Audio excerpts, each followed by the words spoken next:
પ્રવાહ ઘનતાનો સંબંધ મેળવવાનો છે। આપણે આગળના લેક્ચરમાં ડ્રિફ્ટ વેગ વિશેની વાત કરેલી અને ડ્રિફ્ટ વેગનું આપણી પાસે સૂત્ર આવેલું વીડી બરાબર આ ડ્રિફ્ટ વેગ જે છે એ ડ્રિફ્ટ વેગનું સૂત્ર આવેલું વીડી બરાબર માઇનસ ઈ અપોન એમ ઇન્ટુ ટાઉ। આવું એક આપણી પાસે સમીકરણ હતું ડ્રિફ્ટ વેગનું સમીકરણ। ઓકે, ચલો ડ્રિફ્ટ વેગ એ સદિશ રાશિ છે કે જેની દિશા વિદ્યુત ક્ષેત્રની વિરુદ્ધ દિશામાં હોય। આપણે કીધેલું કે સુવાહક હોય અને સુવાહકના બે છેડે જો બેટરીનું જોડાણ કરવામાં આવે ને ત્યારે જ વિદ્યાર્થી મિત્રો ઇલેક્ટ્રોન પાસે ડ્રિફ્ટ વેગ આવે। જ્યારે વિદ્યુત ક્ષેત્ર સુવાહકની અંદર નથી એટલે કે બેટરી સાથે જોડાણ નથી ત્યારે અંદરના ભાગમાં વિદ્યુત ક્ષેત્ર ન હોય એટલે અંદરના ભાગમાં ઇલેક્ટ્રોન જે અસ્તવ્યસ્ત ગતિ કરતા હોય તો એ અસ્તવ્યસ્ત ગતિ કરતા ઇલેક્ટ્રોન પાસે ડ્રિફ્ટ વેગ નથી। ખ્યાલ આવ્યો? એની પાસે ખાલી ઉષ્મીય દોલનોનો વેગ છે કે જેને કારણે એ અસ્તવ્યસ્ત ગતિ કરે છે। ઓકે, પરંતુ જ્યારે વિદ્યુત ક્ષેત્ર લાગુ પાડવામાં આવે ત્યારે એમાં ડ્રિફ્ટ વેગ આવશે। ખ્યાલ આવ્યો?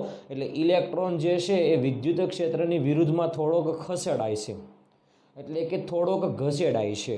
ઓકે, એટલે ઘસડાઈને જે સ્થાનાંતર કરે અને એ સ્થાનાંતર માટે જરૂરી જે વેગ હોય એને આપણે ડ્રિફ્ટ વેગ કીધેલો। ઓકે, ચાલો તો ડ્રિફ્ટ વેગ અને વિદ્યુત પ્રવાહ ઘનતાની આપણી પાસે સૂત્ર હતું જે બરાબર I અપોન એ। ઓકે, આ વિદ્યુત પ્રવાહ ઘનતા પણ સદિશ રાશિ।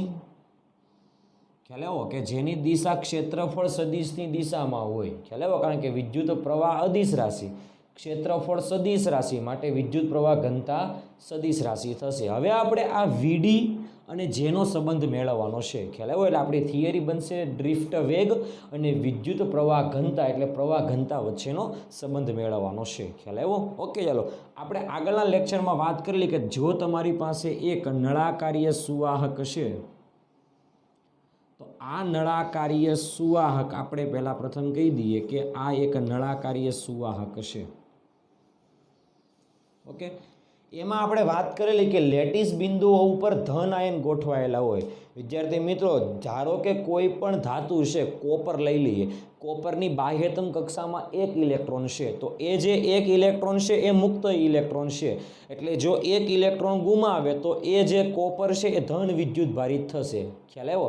અને ઇલેક્ટ્રોન જે છે એ તો ઋણ વિદ્યુત ભારિત હોય એટલે કે કહી શકાય કે કોઈ પણ સુવાહકની અંદર જેટલા ધન આયન એટલા જ ઋણ વિદ્યુત ભારિત ઇલેક્ટ્રોન છે। આ યાદ રાખવાનું છે કે સુવાહકમાં જેટલા ધન આયનો છે એટલા જ સામે ઋણ વિદ્યુત ભારિત ઇલેક્ટ્રોન હોય છે। ખ્યાલ આવ્યો આ વસ્તુમાં? ઓકે, ચાલો તો એમાંથી ધન આયનો જે છે એ આપણે કાલે વાત કરેલી કે લેટિસ બિંદુઓ ઉપર ગોઠવાયેલા હોય અને ઋણ વિદ્યુત ભારિત ઇલેક્ટ્રોન આની અંદર અસ્તવ્યસ્ત ગતિ કરતા હોય। ઓકે, ચાલો હવે આપણે આના બે છેડે વિદ્યુત ક્ષેત્ર લગાડી દઈએ એટલે કે આના બે છેડે આપણે જો બેટરી જોડી દઈએ આ રીતે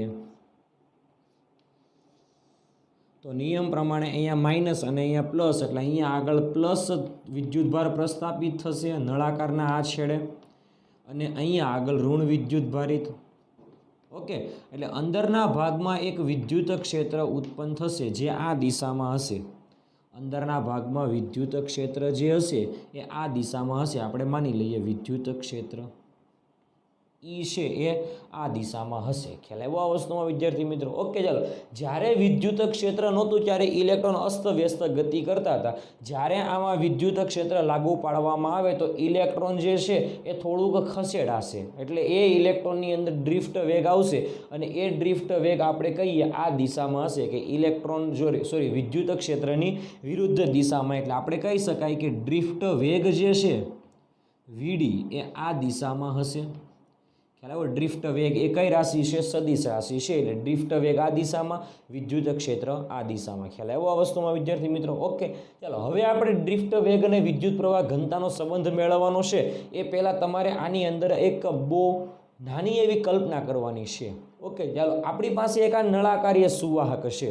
ઓકે, નળાકારીય સુવાહક છે તો નળાકારીય સુવાહકમાંથી વિદ્યુત પ્રવાહનું વહન ક્યારે થાય તો આપણે કહી શકાય કે વિદ્યુત પ્રવાહ I બરાબર સૂત્ર હતું આપણી પાસે Q/T એટલે એકમ સમયમાં વાહકના કોઈ પણ આડછેદમાંથી પસાર થતો નેટ વિદ્યુતભાર હોવો જોઈએ.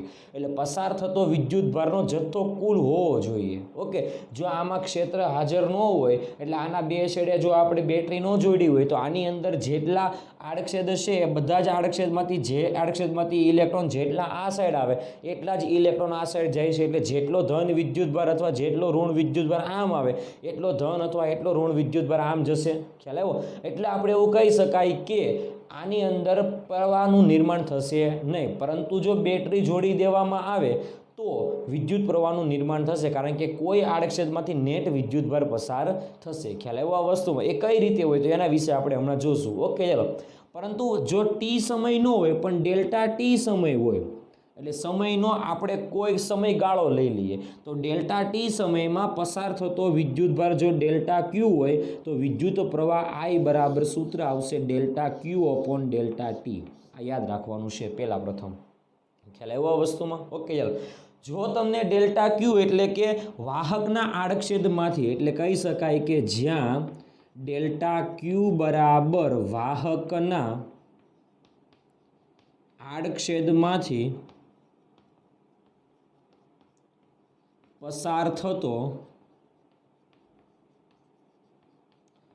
કુલ વિદ્યુતભાર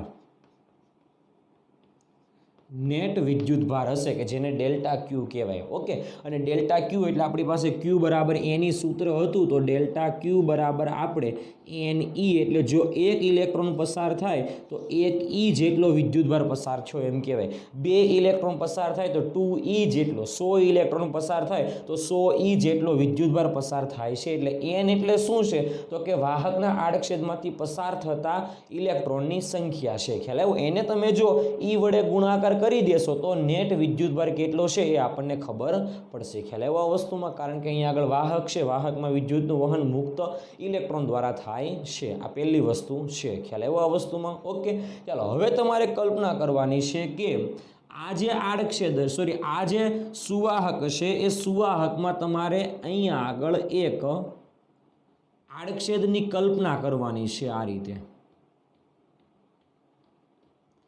ખ્યાલ આવ્યો આ વસ્તુમાં? આ જે નળાકાર છે, નળાકારમાં એક આડછેદની કલ્પના કરવાની છે. ઓકે, ચાલો. હવે આ આડછેદમાંથી જો નેટ પસાર થતો વિદ્યુતભાર હશે, એટલે નેટ જે મુક્ત ઇલેક્ટ્રોન પસાર થતા હશે તો આપણે એવું કહી શકાય કે આ વાહકમાંથી વિદ્યુત પ્રવાહનું નિર્માણ થાય છે તેમ કહેવાય. ખ્યાલ આવ્યો? તો આ જે આડછેદ છે એ આડછેદમાંથી નેટ વિદ્યુતભાર પસાર થવો જોઈએ. એટલે નેટ કુલ વિદ્યુતભારનો જથ્થો આની અંદરથી પસાર થતો હોવો જોઈએ. ખ્યાલ આવ્યો આ વસ્તુમાં? ઓકે, ચાલો. હવે આમાં તમારે એક કલ્પના કરવાની છે. ઓકે, તો આમાં તમારે છે ને શું કરવાનું છે ખબર છે? ડેલ્ટા ટી જેટલા સમયમાં આટલા વિસ્તારમાં રહેલા મુક્ત ઇલેક્ટ્રોન ડેલ્ટા ટી સમયમાં આ આડછેદમાંથી પસાર થાય છે એવી કલ્પના કરવાની. બરાબર ધ્યાન આપજો. હું શું બોલું છું તે કે અહીંયા આગળ મુક્ત ઇલેક્ટ્રોન અસ્તવ્યસ્ત ગતિ કરતા હોય, જ્યારે વિદ્યુત ક્ષેત્ર લાગુ પાડવામાં આવે એટલે ડ્રિફ્ટ વેગ સાથે ઘસેડાય છે. એટલે ડ્રિફ્ટ વેગ સાથે એ ઘસેડાશે એટલે ઘસેડાઈને આ દિશામાં આવશે. ખ્યાલ આવ્યો? એમ ધીમે ધીમે ગતિ કરતાં એક સમયે આ આડછેદમાંથી પસાર થશે. હું એમ કહી દઉં કે અહીંયા આગળ જે અસ્તવ્યસ્ત ઇલેક્ટ્રોન ગતિ કરે છે એને અહીંયાથી અહીંયા સુધી આવવા માટે 5 સેકન્ડ લાગે. ઓકે, તો 5 સેકન્ડમાં અહીંયા સુધીના વિસ્તારમાં રહેલા બધા જ ઇલેક્ટ્રોન, એટલે અહીંયાથી અહીંયા વિસ્તારમાં રહેલા બધા જ ઇલેક્ટ્રોન 5 સેકન્ડમાં આ આડછેદમાંથી પસાર થતા હશે. આ કહેવાનો મતલબ ખબર પડી? ઓકે, તો આપણે એવું કહી શકાય કે ડેલ્ટા ટી સમયમાં આટલા કદમાં રહેલા ઇલેક્ટ્રોન, ખ્યાલ આવ્યો? ડેલ્ટા ટી સમયમાં આટલા કદમાં રહેલા ઇલેક્ટ્રોન ડેલ્ટા ટી સમયમાં આ આડછેદમાંથી પસાર થતા હશે. ખ્યાલ આવ્યો આ વસ્તુમાં? ઓકે, તો આપણે કહી શકાય કે અહીંયા આગળથી જે ઇલેક્ટ્રોન અહીંયા આગળથી પસાર થાય એને ટોટલ કેટલું અંતર કાપવું પડે? તો આપણે કહી શકાય કે ડેલ્ટા ટી સમયમાં એને અહીંયાથી અહીંયા સુધી આવવા માટે, એટલે ડ્રિફ્ટ વેગ સાથે ઘસેડાઈને અહીંયાથી અહીંયા સુધી આવવા માટે એને આટલું અંતર કાપવું પડે. અને એ અંતર કેટલું આવશે? તો આપણી પાસે સૂત્ર છે ડ્રિફ્ટ વેગ VD વેગ બરાબર અંતર, અંતર કહી દઈએ આપણે ડેલ્ટા એક્સ જેટલું અંતર છે અને સમય છે ડેલ્ટા ટી જેટલો. તો કેટલું અંતર કાપવું પડે? તો કે ડેલ્ટા એક્સ બરાબર વીડી ડેલ્ટા ટી જેટલું એણે અંતર કાપવું પડશે. ખ્યાલ આવ્યો? એને કેટલું અંતર કાપવું પડશે? તો કે ડેલ્ટા એક્સ. તો આપણે કહી શકાય કે આટલું અંતર છે એ છે વીડી ડેલ્ટા ટી જેટલું અંતર છે. ખ્યાલ આવ્યો? તો આપણે કહી શકાય કે ઇલેક્ટ્રોનને વીડી ડેલ્ટા ટી જેટલું અંતર કાપીએ તો આ આડછેદમાંથી પસાર થઈ જશે. ખ્યાલ આવ્યો આ વસ્તુમાં વિદ્યાર્થી મિત્રો? ઓકે, ચાલો હવે આપણે વાત કરીએ કે આટલું જે કદ છે, આટલું જ જો આપણે દોરી દઈએ આટલું કદ. ઓકે, અહીંયાથી આટલો જ આપણે નળાકાર લઈએ. ઓકે, તો આટલા નળાકારનું કદ એટલે શું આવશે? તો કે લંબાઈ ગુણ્યા ક્ષેત્રફળ. ઓકે, તો આપણે કહી શકાય કે કદનું સૂત્ર શું આવે? કદ બરાબર લંબાઈ ગુણ્યા ક્ષેત્રફળ. ઓકે, લંબાઈ કેટલી છે આપણી પાસે? તો કે વીડી ડેલ્ટા ટી જેટલી લંબાઈ. તો વીડી ડેલ્ટા ટી જેટલી લંબાઈ અને ક્ષેત્રફળ છે એ. તો કદ આવશે વી બરાબર એ વીડી ડેલ્ટા ટી. તો આટલું કદ હશે નળાકારનું. ખ્યાલ આવ્યો આ વસ્તુમાં વિદ્યાર્થી મિત્રો? ઓકે, ચાલો હવે આપણે આ આડછેદમાંથી કેટલા ઇલેક્ટ્રોન પસાર થાય એ મેળવવા છે. તો આટલા કદમાં જેટલા ઇલેક્ટ્રોન હશે એ બધા જ ઇલેક્ટ્રોન ડેલ્ટા ટી સમયમાં આ આડછેદમાંથી પસાર થશે. આ ખાસ યાદ રાખવાનું. હું જે છેલ્લું વાક્ય બોલ્યો ને એ કયું વાક્ય? તો કે આટલા કદમાં એટલે કેટલા કદમાં? એ વીડી ડેલ્ટા ટી જેટલા કદમાં રહેલા બધા જ ઇલેક્ટ્રોન ડેલ્ટા ટી સમયમાં આ નળાકારના આડછેદમાંથી પસાર થઈ જતા હોવા જોઈએ અને થઈ જતા પણ હશે. ખ્યાલ આવ્યો વસ્તુમાં? ઓકે, તો હવે તમારે આના ઉપરથી એક વાક્ય યાદ રાખવાનું છે. સંખ્યા ઘનતા. સંખ્યા ઘનતા બરાબર કદ એટલે આપણે કહી શકાય એકમ કદમાં રહેલા ઇલેક્ટ્રોનની સંખ્યા. ઇલેક્ટ્રોનની સંખ્યા કે જેને કહેવાય સંખ્યા ઘનતા. ઘનતા એટલે કોઈ પણની સંખ્યા, ઘનતા એટલે સંખ્યા ભાગ્યા કદ એટલે એકમ કદમાં રહેલા ઇલેક્ટ્રોનની સંખ્યા ઘનતા કે જેની સંજ્ઞા આવશે small n is equal two કદ છે આપણી પાસે વી અને ઇલેક્ટ્રોનની સંખ્યા કે જેને કહી દો ne એટલે ઇલેક્ટ્રોનની સંખ્યા. એટલે આપણે કહી શકાય કે એકમ કદમાં ઇલેક્ટ્રોનની સંખ્યા કે જેને કહેવામાં આવે સંખ્યા ઘનતા જ કહી શકાય. ખ્યાલ આવ્યો? તો સંખ્યા ઘનતાનો એકમ લખવો હોય તો ઇલેક્ટ્રોન પર મીટર ક્યુબ આવશે, કારણ કે કદનો એકમ મીટર ક્યુબ આવશે. એટલે સંખ્યા ઘનતાનું સૂત્ર ખબર પડી? ઓકે, ચાલો હવે આપણે કદ જે છે એ કદમાં એટલે આપણને ખબર પડી ગઈ કે આટલા કદમાં રહેલા ઇલેક્ટ્રોન ડેલ્ટા ટી સમયમાં આ નળાકારના આડછેદમાંથી પસાર થઈ જતા હશે. આ આડછેદની વાત થાય છે. એટલે નેટ વિદ્યુતભાર આપણને પસાર થાય એવું ખબર પડી ગઈ. તો ડેલ્ટા ટી સમયમાં પસાર થતો નેટ વિદ્યુતભાર ડેલ્ટા ક્યુ હોય તો પ્રવાહનું નિર્માણ થઈ જશે. ખ્યાલ આવ્યો આ વસ્તુમાં વિદ્યાર્થી મિત્રો? ઓકે, તો આપણે ત્રિરાશિ મૂકવાની છે કે એકમ કદમાં રહેલા ઇલેક્ટ્રોનની સંખ્યા જો n હોય તો એકમ કદમાં ઇલેક્ટ્રોનની સંખ્યા કે જેને સંખ્યા ઘનતા કહેવાય, તો એકમ કદમાં રહેલા ઇલેક્ટ્રોનની સંખ્યા જો n હોય તો આટલા કદમાં રહેલા ઇલેક્ટ્રોનની સંખ્યા કેટલી? તો એ વીડી ડેલ્ટા ટીમાં એટલે ડેલ્ટા ટી કદમાં રહેલા ઇલેક્ટ્રોનની સંખ્યા કેટલી? તો એને આપણે કહી દઈએ n કહી દઈએ. ખ્યાલ આવ્યો વસ્તુમાં? ઓકે, તો આને કહેવામાં આવે ઇલેક્ટ્રોનની સંખ્યા. ઇલેક્ટ્રોનની સંખ્યા પણ કઈ સંખ્યા? તો કે આડછેદમાંથી પસાર થતા નેટ ઇલેક્ટ્રોનની સંખ્યા. ઓકે, તો n ને સૂત્રનો કરતા બનાવીએ તો n બરાબર સૂત્ર આવે n એ વીડી ડેલ્ટા ટી. તો આ મળશે આપણને આડછેદમાંથી ડેલ્ટા ટી સમયમાં પસાર થતા ઇલેક્ટ્રોનની સંખ્યા. ઓકે, તો પસાર થતો કુલ વિદ્યુતભારનો જથ્થો મેળવવો હોય તો આપણે કહી શકાય કે ડેલ્ટા ટી સમયમાં પસાર થતો વિદ્યુતભારનો જથ્થો ડેલ્ટા ક્યુ બરાબર ne સૂત્ર પરથી એટલે ડેલ્ટા ક્યુ બરાબર ne પરથી ડેલ્ટા ક્યુ બરાબર આવશે n એટલે આપણે n એ વીડી ડેલ્ટા ટી, જ્યાં એન એટલે એકમ કદમાં રહેલા ઇલેક્ટ્રોનની સંખ્યા, એટલે સંખ્યા ઘનતા છે એકમ કદમાં થાય છે. ઓકે, કે જેનું કદ 1 એકમ હોય તો આ સંખ્યા ઘનતા છે, આડછેદનું ક્ષેત્રફળ છે, ડ્રિફ્ટ વેગ છે, ડેલ્ટા ટી છે, ઇન્ટુ ઈ કહી દઈએ. ઇલેક્ટ્રોન છે એટલે આગળ માઇનસ આવશે, પણ આપણે માનાંક લઈ લઈશું એટલે પ્લસ થઈ જશે. એટલે પસાર થતો વિદ્યુતભારનો જથ્થો કેટલો છે? ડેલ્ટા ક્યુ બરાબર એન એ વીડી ડેલ્ટા ટી ઇન્ટુ ઈ જેટલો છે. ખ્યાલ આવ્યો આ વસ્તુમાં? ઓકે, ચાલો હવે આપણી પાસે પ્રવાહનું સૂત્ર છે આઈ બરાબર delta Q by delta T. એટલે આની અંદરથી નિર્માણ એટલે બનતો પ્રવાહ કેટલો આવશે? તો આઈ બરાબર delta Q by delta T, એટલે ડેલ્ટા ટી સમયમાં ડેલ્ટા ક્યુ જેટલો વિદ્યુતભારનો જથ્થો પસાર થાય તો ઉત્પન્ન થતો પ્રવાહ આઈ બરાબર ડેલ્ટા ક્યુની જગ્યાએ વેલ્યુ મૂકી દઈએ એન એ વીડી ડેલ્ટા ટી ઇન્ટુ ઈ અપોન ડેલ્ટા ટી. તો ડેલ્ટા ટી કેન્સલ થશે તો સૂત્ર શું વધશે? આઈ બરાબર એન એટલે સંખ્યા ઘનતા, ઈ એટલે વિદ્યુત ભાર, જો ધન હોય તો ધન, ઋણ હોય તો ઋણ. ઓકે, તો એન ઈ વીડી એટલે ડ્રિફ્ટ વેગ ઇન્ટુ એ એટલે આડછેદનું ક્ષેત્રફળ. તો આ સૂત્ર આપણને મળી ગયું પ્રવાહનું. ખાસ યાદ રાખજો આ સંબંધ જે છે એ ડ્રિફ્ટ વેગ અને પ્રવાહનો સંબંધ છે, પરંતુ આપણને ડ્રિફ્ટ વેગ અને પ્રવાહ ઘનતાનો સંબંધ માગેલો છે. ઓકે, તો આપણે આ પણ સંબંધ જે છે યાદ રાખવાનો છે. આઈ બરાબર એની વીડી એ, આખું સૂત્ર યાદ રાખવાનું. એન એટલે સંખ્યા ઘનતા, ઈ એટલે કે વિદ્યુત ભાર, જો ધન હોય તો ધન, ઋણ હોય તો ઋણ, વીડી એટલે ડ્રિફ્ટ વેગ, એ એટલે આડછેદનું ક્ષેત્રફળ. ખ્યાલ આવ્યો આ વસ્તુમાં? ઓકે, ચાલો તો આઈ બરાબર સૂત્ર શું આવશે? એની વીડી એ. તો હવે આપણે આ એ ને છેદમાં લઈ લઈએ તો સૂત્ર બનશે I upon A is equal to n e VD. ખ્યાલ આવ્યો? આઈ અપોન એ તો એને કહેવાય પ્રવાહ ઘનતા, તો જે બરાબર સૂત્ર આવશે એન ઈ વીડી. ખ્યાલ આવ્યો?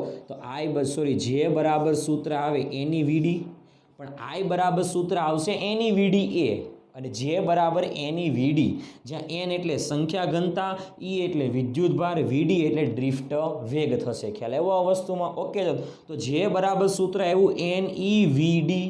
ઓકે, તો જે એટલે પ્રવાહ ઘનતા છે, તો કે પ્રવાહ ઘનતા એ સદિશ રાશિ છે, તો આ અદિશ સ્વરૂપ હશે, પણ સદિશ સ્વરૂપે દર્શાવવું હોય તો સદિશ સ્વરૂપ થશે સદિશ જે બરાબર એન ઈ સદિશ વીડી. ડ્રિફ્ટ વેગ પણ કઈ રાશિ છે? સદિશ રાશિ છે. ખ્યાલ આવ્યો આ વસ્તુમાં વિદ્યાર્થી મિત્રો? ઓકે, તો આ સૂત્ર જેટલા છે બધા પહેલા સૂત્ર યાદ રાખવાના છે. ઓકે, ટોટલ સૂત્ર આપણે બે યાદ રાખવાના છે અત્યારે. આઈ બરાબર એની વીડી એ, અને જે એટલે વિદ્યુત પ્રવાહ ઘનતા અને ડ્રિફ્ટ વેગનો સંબંધ છે જે અને વીડીનો, તો જે બરાબર સૂત્ર આવશે એની વીડી. ખ્યાલ આવ્યો આ વસ્તુમાં વિદ્યાર્થી મિત્રો? ઓકે, જ્યાં જે સદિશ રાશિ છે. ખ્યાલ આવ્યો વસ્તુમાં? ઓકે, આના વિશે આપણે વધારાની વાત કરવી હોય તો કે જો ધ્યાનથી જોજો, અહીંયા આગળ કીધેલું ઈ એટલે વિદ્યુત ભાર, જો ધન વિદ્યુત ભાર હોય તો અહીંયા નિશાની પ્લસ આવશે, તો જે અને વીડી બંને એક જ દિશામાં હશે. તો યાદ રાખવાનું કે જો ક્યુ બરાબર એટલે ક્યુ ધન હોય તો જે અને વીડી એક જ દિશામાં આવશે, એટલે જે અને વીડી એટલે ડ્રિફ્ટ વેગ અને પ્રવાહ ઘનતા બંને એક જ દિશામાં આવશે. ઓકે, પરંતુ જો ક્યુ ઋણ હોય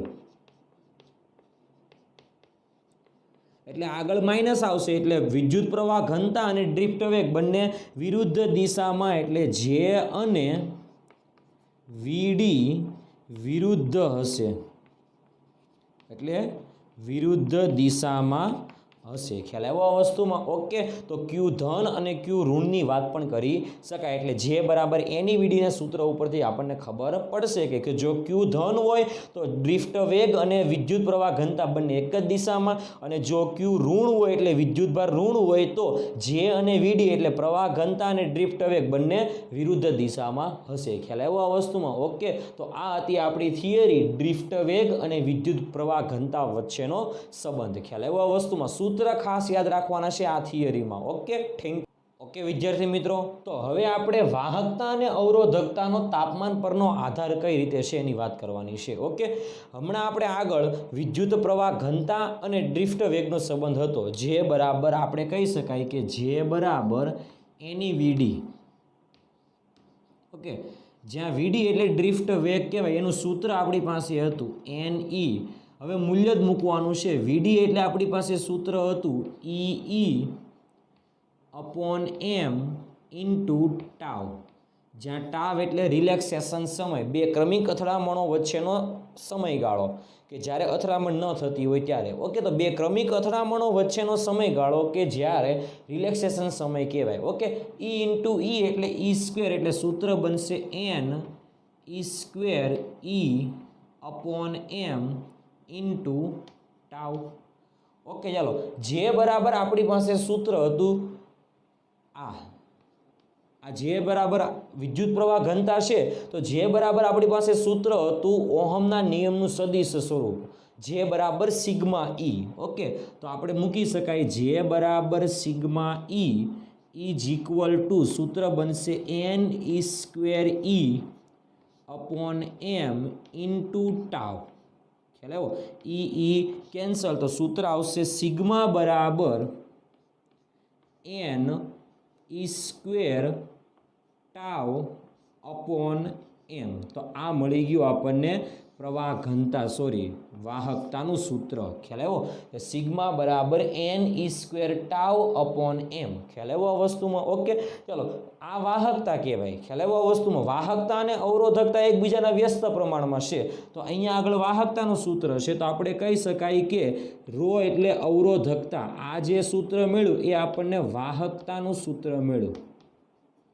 હવે આપણે અવરોધકતા, રો એટલે અવરોધકતા is equal to 1 upon sigma, કારણ કે વાહકતા અને અવરોધકતા બંને વ્યસ્ત પ્રમાણમાં હોય. ઓકે, તો rho is equal to 1 upon sigma, એટલે સિગ્માનું જે સૂત્ર છે એના કરતાં ઉલટું સૂત્ર એટલે વાહકતાનું સૂત્ર, અવરોધકતાનું સૂત્ર. એટલે અવરોધકતા રો બરાબર સૂત્ર આવશે m upon N E square into tau. એટલે આ જે સૂત્ર મળ્યું એ સૂત્ર આપણને શેનું મળી ગયું? અવરોધકતાનું સૂત્ર મળેલું છે. એટલે આ મળી ગયું આપણને અવરોધકતા.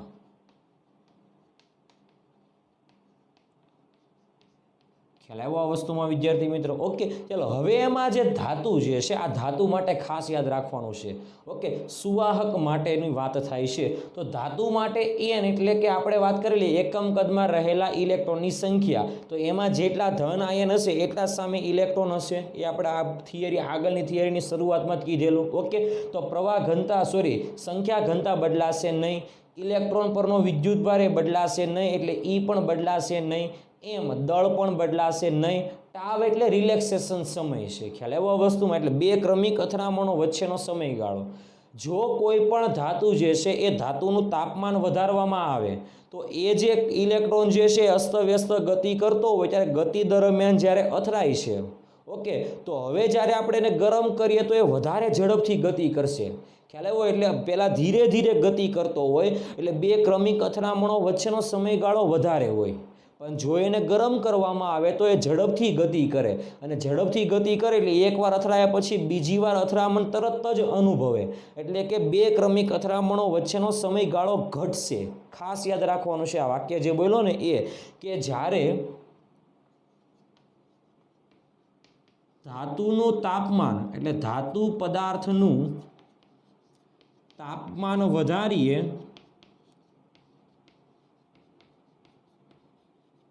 તો શું થાય? તો કે બે ક્રમિક અથડામણો વચ્ચે એટલે ઇલેક્ટ્રોનની બે ક્રમિક અથડામણો વચ્ચેનો સમયગાળો શું થશે? ઘટશે. એટલે આપણે કહી શકાય તાપમાન વધારીએ તો રિલેક્સેશન સમયમાં ઘટાડો થશે.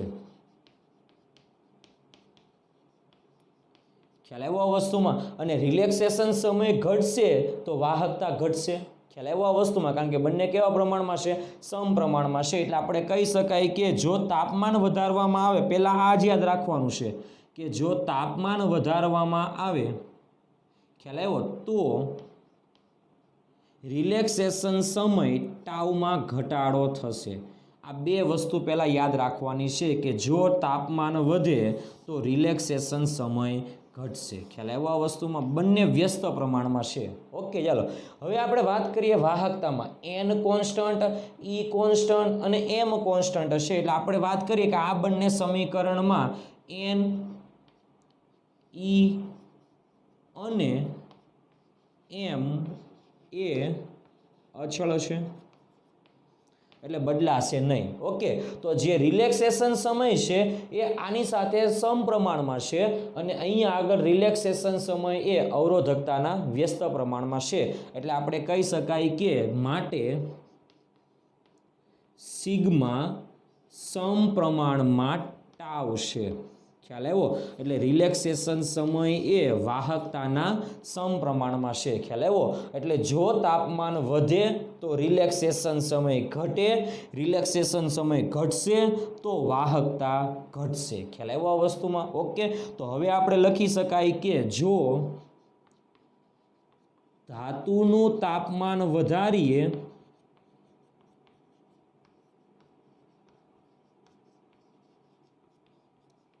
તો આ સંબંધ યાદ રાખવાનો છે. સિગ્મા બરાબર એની સ્ક્વેર ટાવ અપોન એમ અને એના કરતાં ઉલટું રો બરાબર એમ અપોન એની સ્ક્વેર ટાવ. ઓકે, ચાલો તો તાપમાન વધારીએ તો ટાવ ઘટે તો સિગ્મા ઘટે. ખ્યાલ આવ્યો આ વસ્તુમાં? તો જો ધાતુનું તાપમાન વધારીએ તો અહીંયા આગળથી આપણને ખબર પડી ગઈ કે ટાવ ઘટે અને વાહકતા પણ ઘટશે. ખ્યાલ આવ્યો આ વસ્તુમાં? એટલે કહી શકાય કે જો ધાતુનું તાપમાન વધારીએ તો વાહકતા ઘટાડો થશે એટલે તો વાહકતામાં ઘટાડો થશે. એટલે આ ખાસ યાદ રાખવાનું છે. ઓકે, કઈ રીતે સંબંધ છે? તાપમાન વધે તો વાહકતા ઘટે એટલે તમારે પહેલું આ તાપમાન વધે તો વાહકતા ઘટે, આ સંબંધ તમારે યાદ રાખવાનો છે. ખ્યાલ આવ્યો આ વસ્તુમાં? ઓકે, ચાલો આવી નવી વાત હવે અવરોધકતામાં કરીએ. ઓકે, તો અવરોધકતામાં જુઓ આ એમ કોન્સ્ટન્ટ, એન કોન્સ્ટન્ટ, ઈ કોન્સ્ટન્ટ, તો આ બંને કેવા પ્રમાણમાં છે? વ્યસ્ત પ્રમાણમાં છે. એટલે આપણે વાત કરવી હોય તો અવરોધકતા વ્યસ્ત પ્રમાણમાં શું છે? તો કે ટાવ. ખ્યાલ આવ્યો આ વસ્તુમાં? તો અહીંયા આગળ કહી શકાય કે જો ટાવ ઘટે, ટાવ ક્યારે ઘટે? તાપમાન વધે તો ટાવ ઘટે. તો અહીંયા આગળથી આપણે આવું કહી શકાય કે જો ટાવ ઘટે તો રો વધે. કારણ કે કેવા પ્રમાણમાં છે? વ્યસ્ત પ્રમાણમાં. એટલે જો તાપમાન વધારીએ તો ટાવ ઘટે તો અવરોધકતા વધશે. માટે કહી શકાય કે જો ધાતુના તાપમાનમાં આપણે વધારો કરીએ છીએ એટલે ધાતુના તાપમાનમાં વધારો કરવાથી અવરોધકતા